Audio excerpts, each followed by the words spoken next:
साडेतीन मुहूर्तापैकी एक मुहूर्त असणाऱ्या अक्षय तृतीयेला अनन्यसाधारण महत्त्व आहे. या दिवशी शुभकार्य आणि खरेदीला पसंती दिली जाते. वैशाख शुक्ल पक्षाच्या तृतीयेला म्हणजेच तिसऱ्या दिवशी हा सण येतो. या सुवर्ण मुहूर्तानिमित्त कोल्हापूरमधील बाजारपेठेत खरेदीसाठी मोठी गर्दी पाहायला मिळाली. सध्या तापमानाचा पारा चांगलाच वाढलाय. असं असताना सुद्धा सकाळच्या आणि संध्याकाळच्या वेळेस ग्राहकांची खरेदीसाठी रेलचेल दिसून आली. गुजरीसह शहरातील अन्य सोन्या चांदीच्या दुकानांमध्ये दागिने खरेदीसाठी ग्राहकांनी मोठी गर्दी केली होती. आज सोने दर 1,53,200 रुपये होता, तर चांदीचा दर 2,54,500 रुपये होता.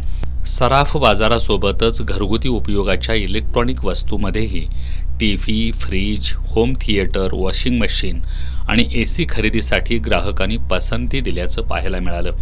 त्याचबरोबर चारचाकी वाहन खरेदीला सुद्धा ग्राहकांनी पसंती दिली.